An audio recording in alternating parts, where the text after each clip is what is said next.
Welcome to Jaya kitchen. ఈరోజు మనం egg masala curry తయారు చేసే విధానాన్ని చూద్దాం. ఈ కర్రీ తయారు చేయటం చాలా తేలికండి, చాలా టేస్ట్గా కూడా ఉంటుంది. ఇది రైస్లోకైనా తీసుకోవచ్చు, రోటీస్లోకైనా తీసుకోవచ్చు. అట్లాంటి ఈ కర్రీని తయారు చేసే విధానం ఈరోజు చూపిస్తాను. ఇట్లాంటి వెరైటీ వంటలు కనుక చూడాలి అనుకుంటే మా ఛానల్ని సబ్స్క్రైబ్ చేసుకోండి. మా వీడియోస్ నచ్చితే లైక్ చేయండి, షేర్ చేయండి. పక్కనే ఉన్న బెల్ ఐకాన్ని ప్రెస్ చేయండి. మా లేటెస్ట్ అప్డేట్స్ వస్తూ ఉంటాయి. దీనికి కావాల్సిన ఇంగ్రీడియంట్స్: ఎగ్ 6 ఎగ్స్ తీసుకొని ఈ విధంగా ఒక గిన్నెలో వేసి వాటర్ పోసుకోవాలి. వాటర్ పోసుకున్న తర్వాత స్టవ్ ఆన్ చేసుకొని స్టవ్ పైన ఈ గిన్నె పెట్టుకోవాలి. ఈ విధంగా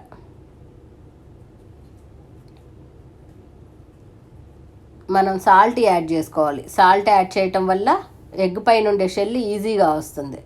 ఎగ్స్ ఉడికిపోయిన ఈ ఎగ్స్ని చన్నీళ్ళల్లోకి ట్రాన్స్ఫర్ చేసుకోవాలి. మనం ఈ విధంగా చన్నీళ్ళల్లోకి ట్రాన్స్ఫర్ చేసుకొని ఎగ్స్ పైన షెల్ తీసుకోవాలి. ఈ విధంగా మనం సాల్ట్ వేయటం వల్ల ఈజీగా వచ్చేసినాయి. చూసారా? ఇట్లా తీసుకొని ఒక ప్లేట్లో ఉంచుకోవాలి. టమాటా ముక్కలు ఇట్లా కట్ చేసుకొని ఉంచుకోవాలి. ఉల్లిపాయ తరుగు, కొత్తిమీర, కరివేపాకు ఇవన్నీ కట్ చేసుకోవాలి. ఈ విధంగా కట్ చేసుకొని ఉంచుకోవాలి.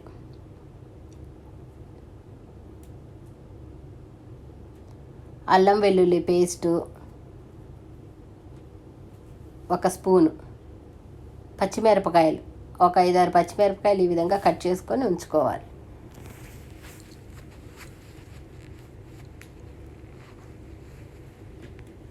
ధనియా పౌడర్, గరం మసాలా పౌడర్. తర్వాత మనం స్టవ్ ఆన్ చేసుకొని స్టవ్ పైన ఈ విధంగా ప్యాన్ పెట్టుకోవాలి. ప్యాన్ పెట్టుకొని ఆయిల్ వేసుకోవాలి. ఒక 3 టేబుల్ స్పూన్స్ ఆయిల్ వేసుకోవాలి. దీంట్లో మనం పోపు పెట్టుకోవాలి. పోపు దినుసులు వేసుకొని ఎండుమిరపకాయలు అన్నీ వేసుకొని ఫ్రై అయిన తర్వాత మనం కరివేపాకు వేయాలి. కరివేపాకు వేసిన తర్వాత మనం ఉల్లిపాయలు యాడ్ చేసుకోవాలి. సన్నగా కట్ చేసుకుంటే బాగుంటాయి. ఇవి ఈజీగా కుక్ అవుతాయి. ఈ ఉల్లిపాయలు కొంచెం ఒక 2 మినిట్స్ ఫ్రై అయిన తర్వాత అల్లం వెల్లుల్లి పేస్ట్ వేయాలి. అల్లం వెల్లుల్లి పేస్ట్ వేసిన తర్వాత మనం లో ఫ్లేమ్ పెట్టుకోవాలి ఎప్పుడైనా, లేదంటే అడుగు పడుతుంది అది. లో ఫ్లేమ్లో పెట్టుకొని అవి ఫ్రై అయిన తర్వాత పసుపు యాడ్ చేసుకోవాలి, కారం యాడ్ చేసుకోవాలి. ఈ విధంగా తర్వాత ధనియా పౌడరు యాడ్ చేసుకొని ఈ విధంగా తిప్పుకోవాలి. తర్వాత గరం మసాలా పౌడర్ కూడా యాడ్ చేసుకొని ఈ విధంగా తిప్పుకోవాలి. తర్వాత ఈ విధంగా ఉంటుంది. మనం టమాటాలని యాడ్ చేసుకోవాలి. టమాటాలని యాడ్ చేసుకొని వీటిని కూడా తిప్పుకోవాలి. ఈ ఉప్పు, కారం, గరం మసాలా పౌడర్లు అన్నీ యాడ్ అయ్యేట్టు తిప్పుకోవాలి. సాల్ట్ యాడ్ చేసుకోవాలి. తర్వాత మనం కొంచెం వాటర్ పోసుకోవాలి. వాటర్ పోసుకుంటే లో ఫ్లేమ్లో పెట్టి చిన్నగా మగ్గనివ్వాలి. దీన్ని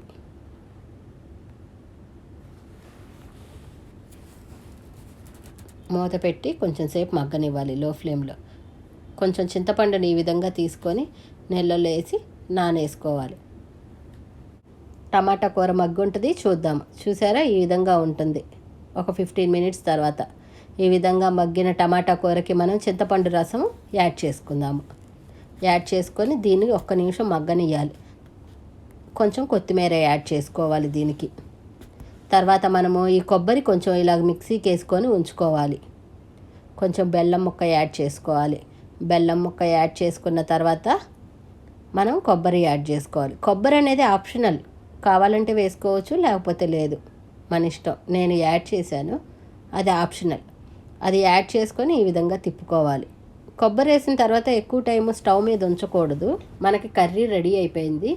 ఈ కర్రీ మొత్తాన్ని ఒక బౌల్లోకి ట్రాన్స్ఫర్ చేసుకోవాలి. ఈ విధంగా బౌల్లోకి ట్రాన్స్ఫర్ చేసుకున్నాక మనం వీటిలో ఎగ్స్ని పెట్టాలి. బాయిల్ చేసుకున్నాం కదా, ఆ ఎగ్స్ని ఈ విధంగా పేర్చుకోవాలి. మనకి ఎగ్ టమాటా మసాలా కర్రీ రెడీ అయిపోయింది. చూసారా ఎంత ఈజీయో? కొత్తిమీరతో గార్నిష్ చేసుకుంటే మనకి అయిపోయినట్టే. ఇంకా మీరు కూడా తయారు చేయండి ఈ కర్రీ. మీరు తయారు చేసుకున్నాక ఎలా ఉంటుందో కామెంట్స్ రూపంలో నాకు కామెంట్ సెక్షన్లో కామెంట్ చేయండి. ఎలా ఉందండి నా వీడియో? నచ్చిందనే అనుకుంటాను. Thank you for watching my video. Bye.